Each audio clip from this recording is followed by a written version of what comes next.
Hello, I am Suresh Kumar, Assistant Professor and Head, PG and Research Department of English, St. Joseph's College of Arts and Science, Kadalur. Today's topic is about tension in poetry written by Alan Tate.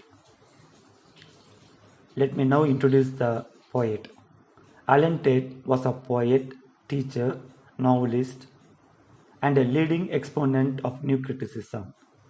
He was one of the youngest New Critics who belonged to the Southern group of American critics.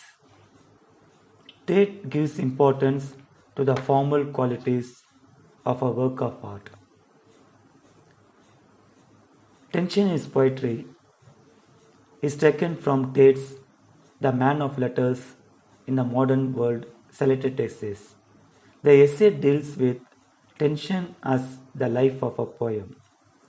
It reveals Tate's view that a good poem is one in which the extension and the intentions are in a state of tension.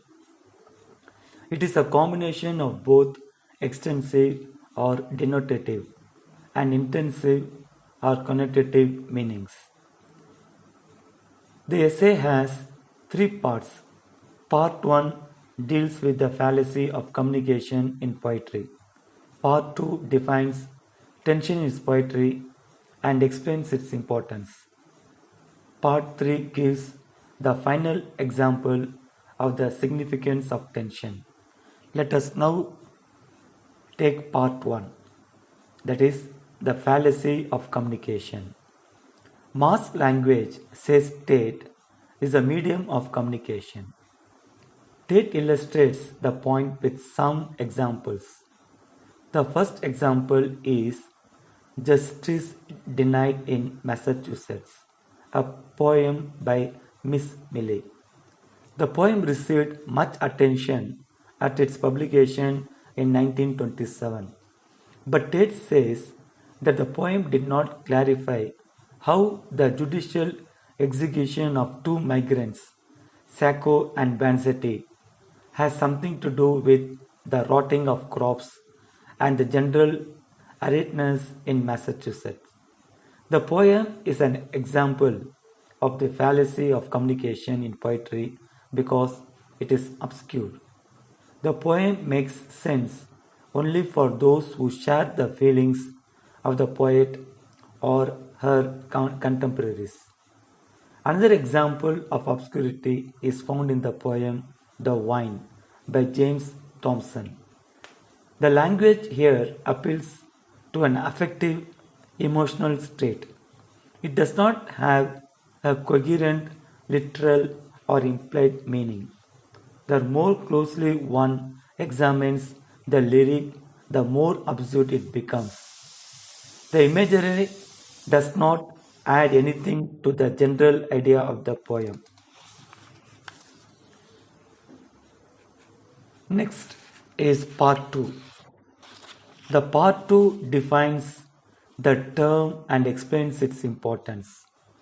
Let us now concentrate on the definition of tension in poetry.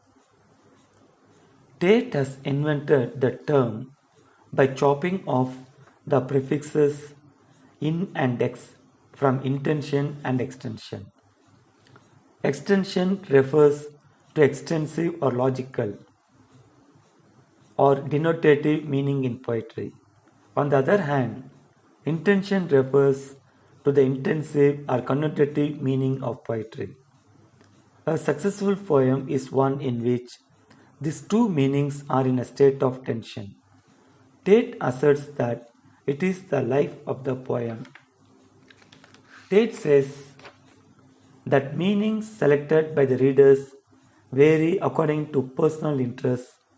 The selection is always between the extremes of intention and extension.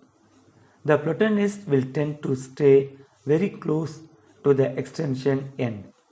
He might decide that marvels to his coy mistress recommends immoral behavior to young men. It is, of course, one true meaning of the poem. However, the full tension of the poem will not allow the readers to entertain it exclusively. The poem has intensive meaning too. These examples are sensually extensive and asceticism or spiritually intensive. Now let us go to part 3, which gives the final example of the significance of tension. In the third part of his essay, Tate takes a tercet from the Divine Comedy. The tercet from Inferno provides an excellent example of tension. The context: Paolo and Francesca were illicit lovers. Dante meets them in the second circle of hell. They are whirling in a high wind. The wind is a symbol of lust. When Francesca speaks to the poet, the wind dies down. She tells him where she was born.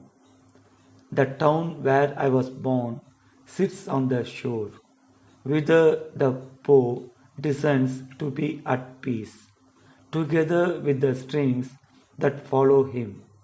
Here, the literal meaning is that she was born in a town on the seashore. Here, the river Po falls along with the tributaries, but the metaphor is more than just the description of the place. Dante pictures the streams of the river as chasing the Po down to the sea. Francesca has told Dante where she lives using lucid language, but she has told him more than that. She fuses herself with the river Po where she was born. We see the pursued river as Francesca in hell. Tributaries pursue the river. Similarly, lovers follow Francesca. Lust, symbolized as wind, follows her. The tributaries that pursue a river become one with the river as they flow into it. Similarly, Francesca has become one with her lovers, her lust. She has become absorbed by the sin of lust. She becomes the sin. In the Inferno, the damned are incarnations of their sins. The wind of lust is an image. It is a visual as well as an auditory image. Francesca is heard by the poet when the hissing sound of the wind dies down. After the wind abates, we hear the susurration, continuous whispering sound of the descending Po. Thus, we see and hear the sin. Both intention and extension become one. Tate quotes these lines are a supreme example of tension in poetry. Thank you.